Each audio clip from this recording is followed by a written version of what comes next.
So we are at the end of our show, but before we go, folks, let's talk about the NBA play-in. So around this time, the play-in will begin, and we got to make our predictions before this all said and done. So let's go ahead and make our predictions real quick. So Loreal, who do you have in the play-in from the 7th to 10th spot in the East?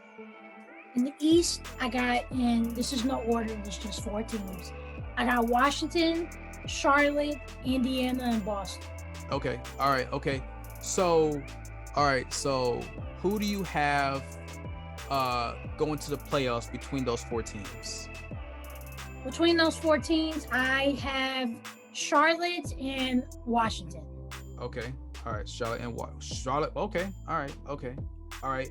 For me, I mean, obviously, I'm going to go by, I got Boston, Charlotte, Indiana, and then Washington. For me, I'm going to go with Boston, and I'm going to go with the Washington Wizards. Okay. I believe the Boston Celtics still have enough with Jason Tatum and Kemba Walker, so I believe in them. And the Washington Wizards, I mean, Russell Westbrook and Bradley Beal. That's all I got to say. Plain and simple.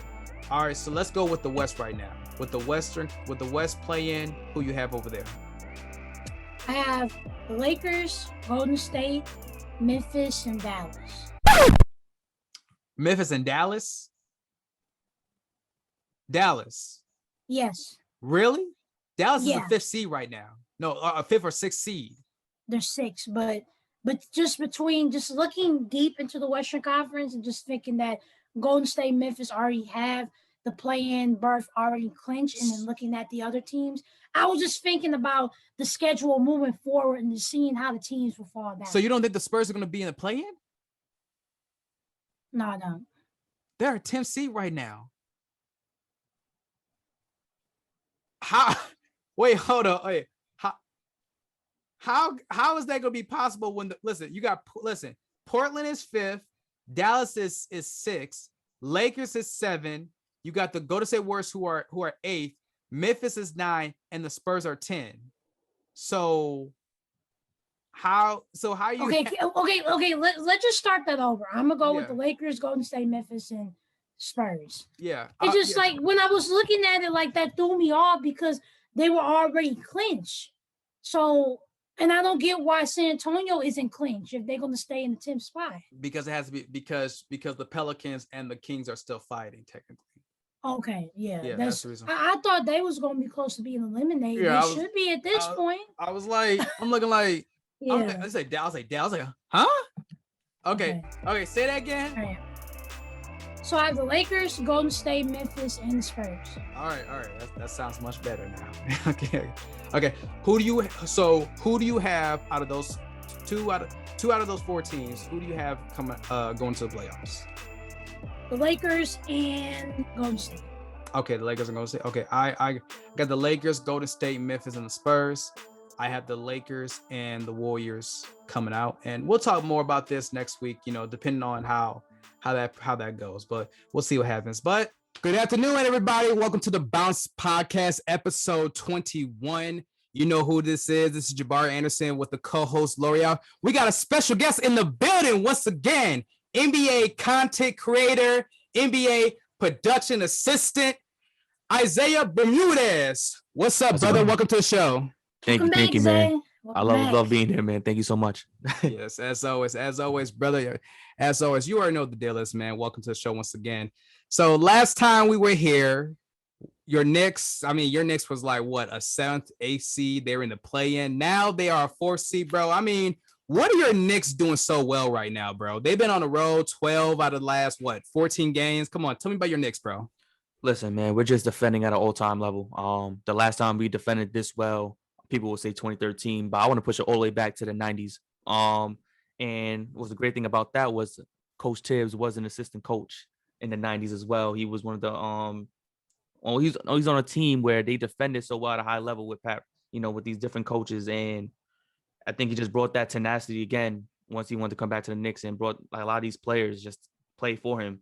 It's very reminiscent to when Brad Stevens first took over in Boston. These players fell in love with the system and they played for him. And I think these players are doing the same for Coach Tibbs. So you already know that Julius Randle, he is, on the run to be the most improved player averaging 24 points, 10 rebounds, 5 assists.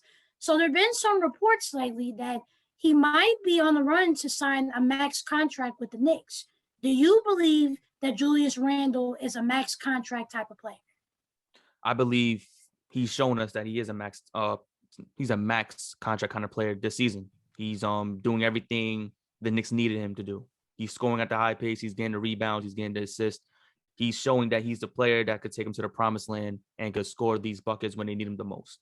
He's doing some remarkable plays, these post fadeaway shots, these step back threes from the corner, these double teams, kicking it out, finding the right person open.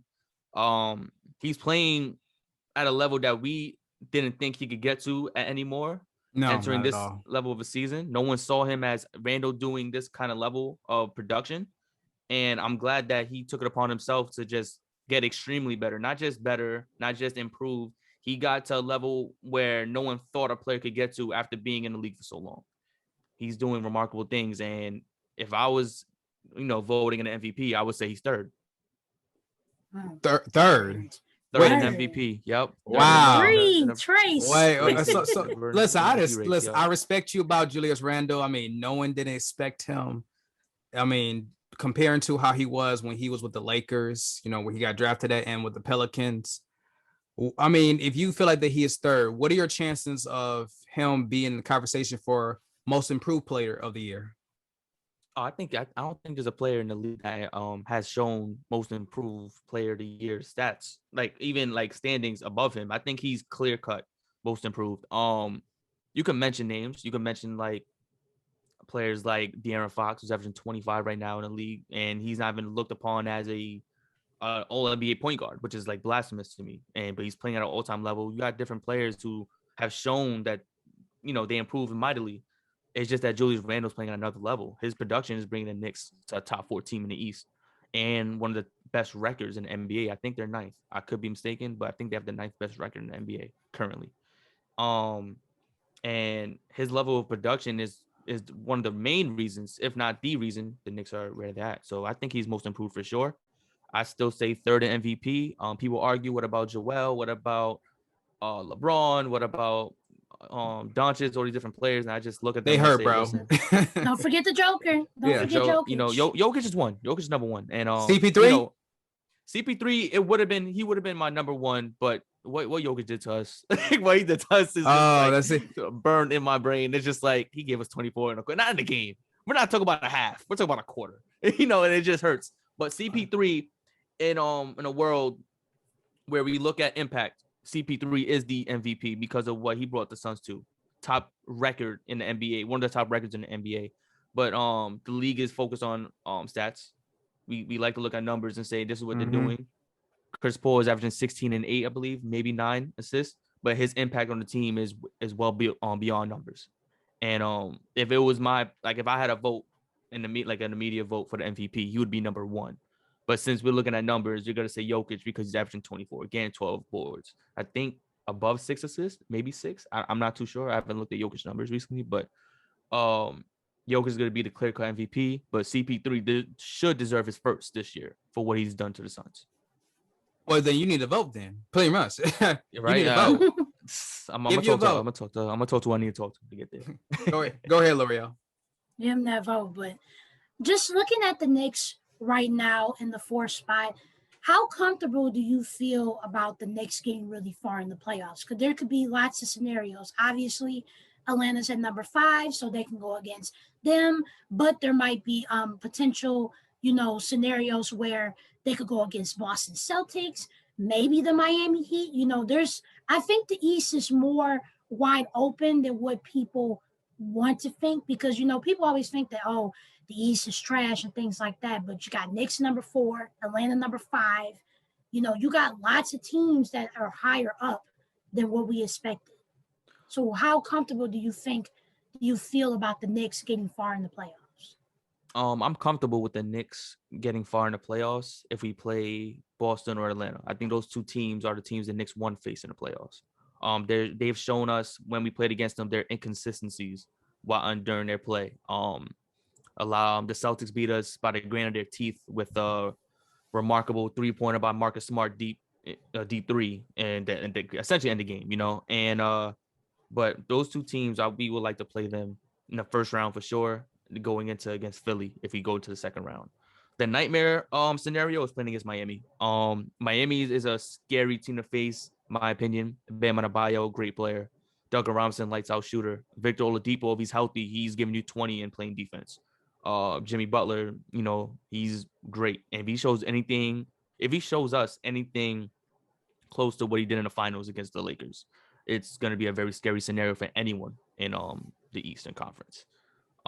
We spoke about Dragic before we started recording. Great player, great scorer. He knows what he's doing on the floor. He knows what he brings. And I said Bam. Bam was the first name I said. What about Iggy? Iggy's a great defender. And, I applaud his, his efforts on defense. He's very tenacious. He attacks you no matter who you are. He's going to be in your face all game for as long as he's on the floor.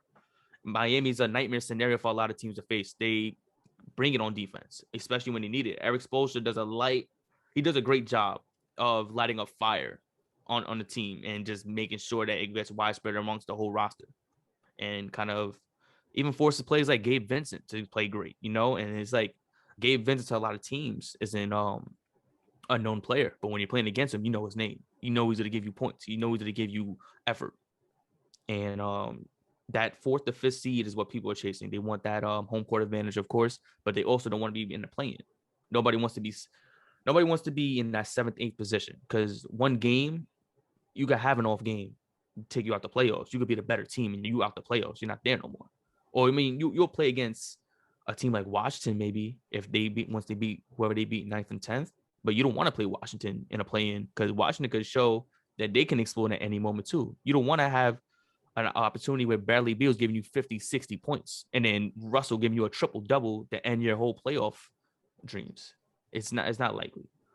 I'm comfortable with the Knicks though, with the going into the deep into the playoffs. I like their defense, their offense. Listen, let me give you some numbers real quick. Hold on, that's one thing I want to get into. Go ahead, man. Give me the numbers, because I got a question to ask you. Might come with the receipts. Come on, man.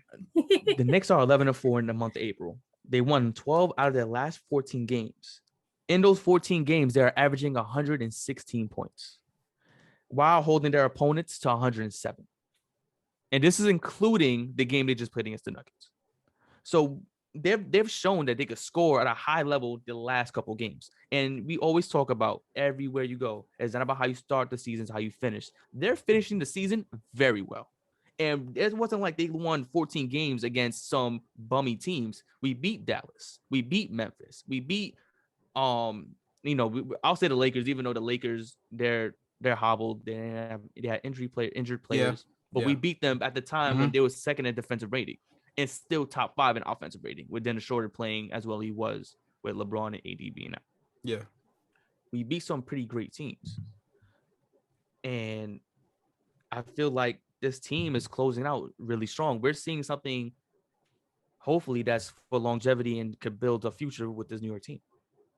Listen, you could bring up the numbers all you want to. They've been fantastic. As of right now, currently, they are 37-29, the 4th seed. You know what? I believe that you guys will stand by and keep that 4th seed and have home court advantage. If you guys go against the Atlanta Hawks, I believe the Knicks will beat the Hawks. I don't believe if you go against the Celtics or the Heat, you guys will win. That's tough. That's really tough. I don't, and I would agree with you if this is last season. If this is the Celtics team from last year, who showed us that they could play consistent defense, could score consistently, could confuse the opponent's defense and offense, and making turnovers and helping them score easy buckets, I would agree with you. This season, that team is not that. They're not playing defense well. So how confident are you, man? How confident that they will beat not Brooklyn. We'll talk about Brooklyn later.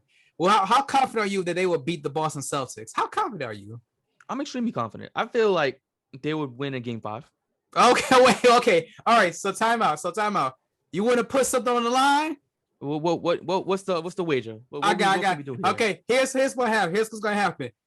If it's the Knicks versus the Boston Celtics, and the Boston Celtics beat the Knicks, I want 2 New York slices. No, I want 2 slices of Dang, I can't even say it right. I need 2 slices of New York pizzas. We could do coming that. out of your pocket. We could do that. We could make that happen. Don't worry. I'll be in New York this year or next year, but I need 2 slices of New York pizzas. Trust me, we'll have NYK carved into the cheese of the pizza. We got you. Don't worry about it. Okay, all right. Yeah, all right. Listen. If the Knicks beat the Celtics, I got you. Yeah, I need something. Listen, I need some buffs. Yeah, we got you some buffs. Jose, what do you think would be the perfect situation for the Knicks in the first round of the playoffs? We get Mitchell Robinson back. First round. But I think that would be extremely ideal. We play Atlanta. Mitchell Robinson, I feel, let me get one thing out the way. Clint Capella is an amazing center. He showed me that. I wasn't a fan of him at first on Houston. I thought he was just running around, kind of just be like on the court, just running for cardio. But he's shown he's an amazing player. He knows what he's doing on the court. He's getting 20-20s. He's getting 3 blocks a game. Amazing. Mitchell Robinson, I feel like him being 7'2", 7'3", kind of disrupts what Capella wants to do on the court. And I think with Noel coming off the bench, or vice versa, if Mitchell Robinson's coming off the bench and Noel starting, Mitchell Robinson's a big factor on that floor. I think he's a big part of what we do. And I also want a full healthy roster going into that first round. I don't want Alec Burks being hurt, Emmanuel quickly being, in all these like little nagging injuries about ankles and knees. If we have a full healthy roster, Derrick Rose, hopefully, willing, everything goes well with him. His body keeps up with him, and he's playing at an extremely high level because he's scoring almost 20 a game off the bench. Despite the last game, he's been scoring a lot of points off our bench. He's been the main benefactor. The main producer off our bench. Having a healthy roster is the most important thing, no matter who we play in the first round. We just need to have everyone on the floor. That's like the most important thing going into that first round.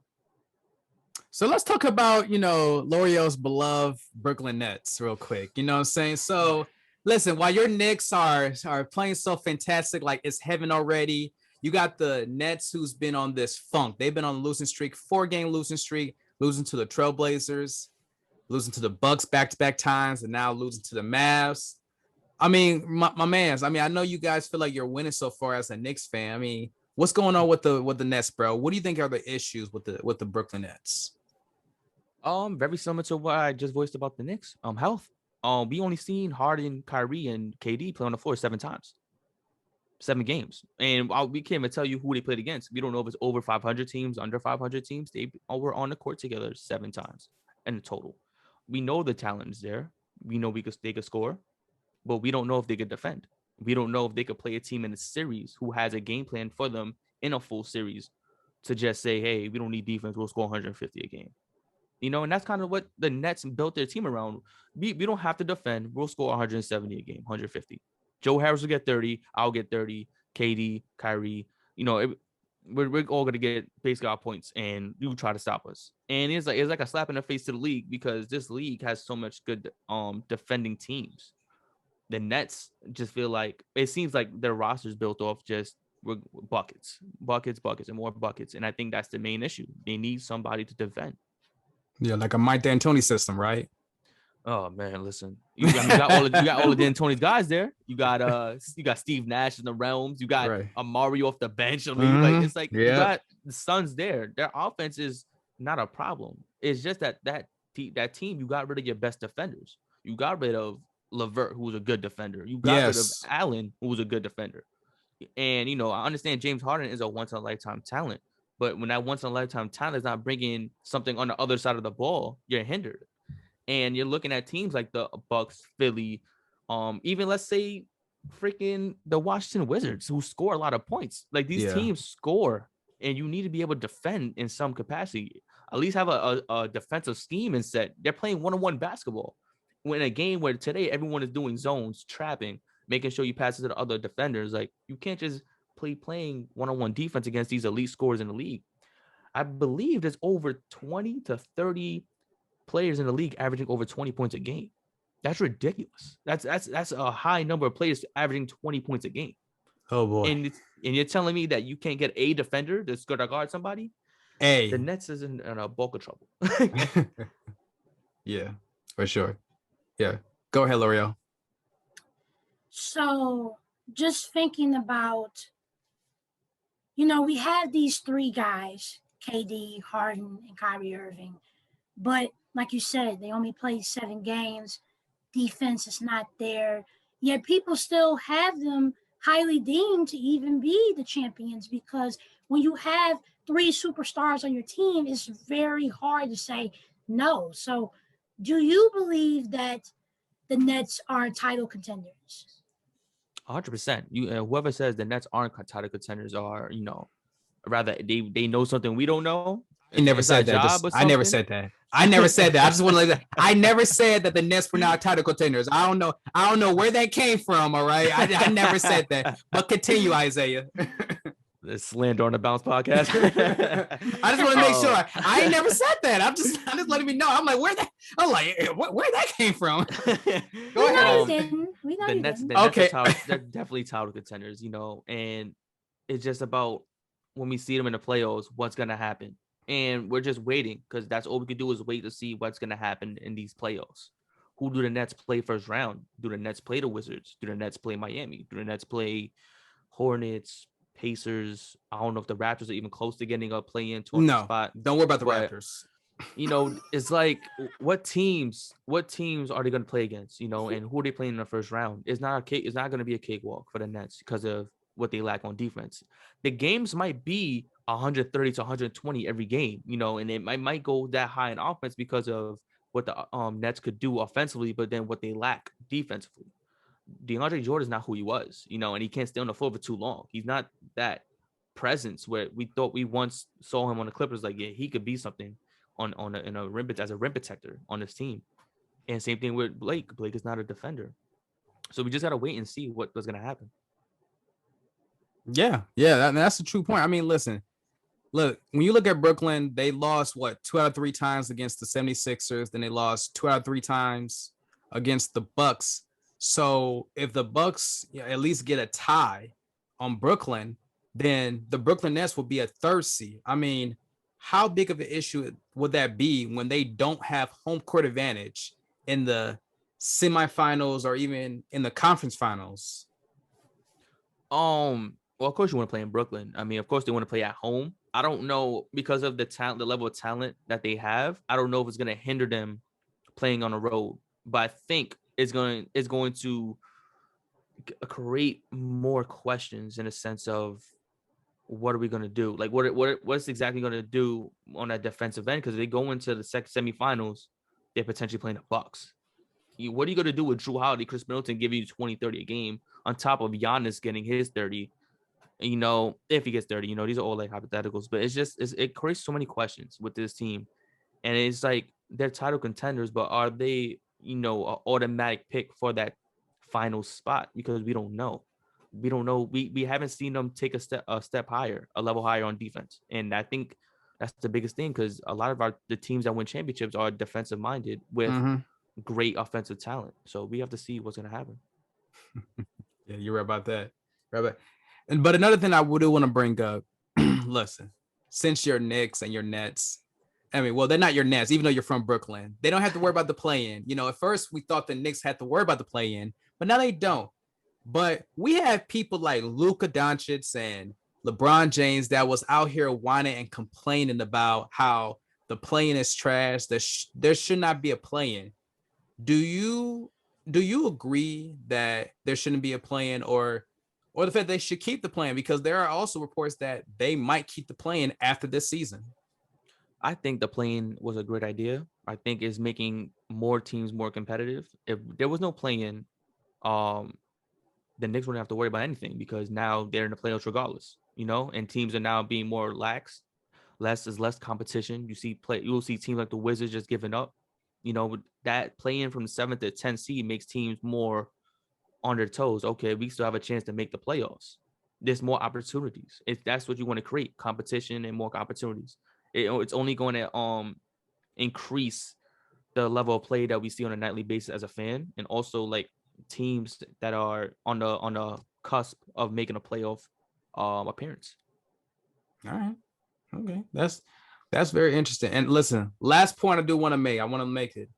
Your boy Carmelo Anthony You know what I'm saying? From Red Hook, New York. You know what I'm saying? Brooklyn, New York. You know what I'm saying? You got to represent, even though he spent time in Baltimore. Your guy, Carmelo Anthony from the Portland Trailblazers. And this past weekend, I believe, or beforehand, this man reached 10th for all-time scoring lists. Okay. And he eventually could get the knife. He could eventually pass Moses Malone before the end of the season. My man's Isaiah, how should we view Carmelo Anthony in his career? First ballot Hall of Famer, legend, great all-around scorer. Man, he did it all. He's done it at an Olympic level. He did it at an NBA level. It's just, we want to see him win a ring.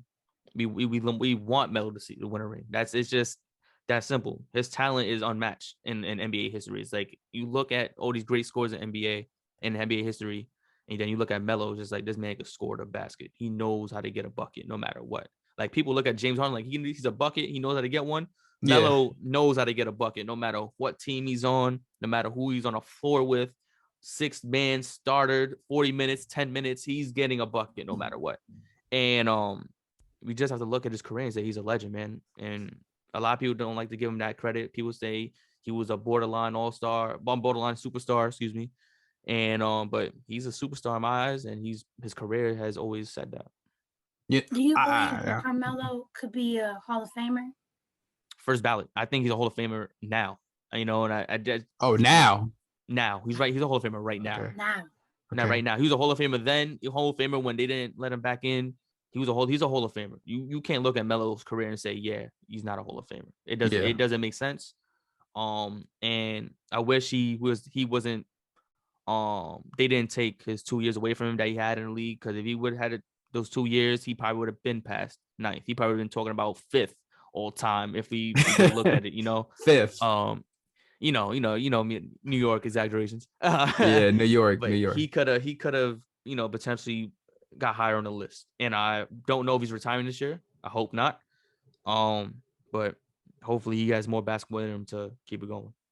I remember when, me and Loreal was talking about this. I really believe that the reason why he was getting so much criticism throughout his career. Oh shoot, my timer was going on. Anyway, I believe the reason why he was getting so much criticism was because, let's be real, he didn't win a championship in New York. And because he didn't win a championship in New York, anywhere that he went, the criticism would just be harsh and harsher and harsher. Wherever he went, it's like the same thing with Chris Paul. Because he didn't win a championship in LA, criticism became harsher every time wherever he went until he won a title. Same thing with Dwight Howard when he left LA. When you leave these big markets, these big cities, you start to get the harsher criticism just because you didn't win a championship in a big city like New York or LA. Correct. And it's unfortunate that it's like that. Us as fans, we don't get to see what's happening in the locker room. We don't know what's going on behind closed doors. All we see is they want to leave, and we are quick to bash them. It's not fair to the players and the athletes, because they come to these cities, these big sports towns, and they play their hearts out. And the first thing we do is, why are you going to leave after being here for 7 years? Why would you do that? They felt the same. Cleveland did the same thing to LeBron. Oh, you didn't win us a ring. Oh, you want to leave us. And then when he came back, won a ring, like, all right, now you're not good gracious. Gracious. It's like, it sucks that players have to go through that. And that us as fans, we put them, we kind of continue to do, like, put pressure on them to win a championship right away and win a championship while you're here, because that's what we have, the best players in our eyes when they come to our towns, and we want them to just win us, go for glory, put our city on the map, essentially. It sucked that happened to that Melo in New York with Phil Jackson being the GM, and we having a bunch of coaches in and out of here, and not really having a stable culture and a stable environment for players to really thrive in. But I'm just glad that he got this remarkable achievement, and I hope that Portland could somehow, light it up and play some type of excellence where they could be a title contender and make us all look at different teams differently. Well, man, it was we appreciate you for being part of this interview, bro. I'm saying we got to get you back around the playoffs, my man. So, whether it's in the first round, second round, the play-in, we're gonna get you back over here because this was a good interview, and like I said, we appreciate you coming down, man. Like I said, how could people reach you, man? Let the folks know. Isaiah Bermudez, you know what I'm saying? Yeah, you know, you can reach me at Good Vibes by Isaiah on Instagram. Yeah, that's really it. All right. No doubt about that. Like I said, Jabari Anderson, Loreal, guest out here, NBA content creator, Isaiah Bermudez. It's the Bounce Podcast. We'll be back.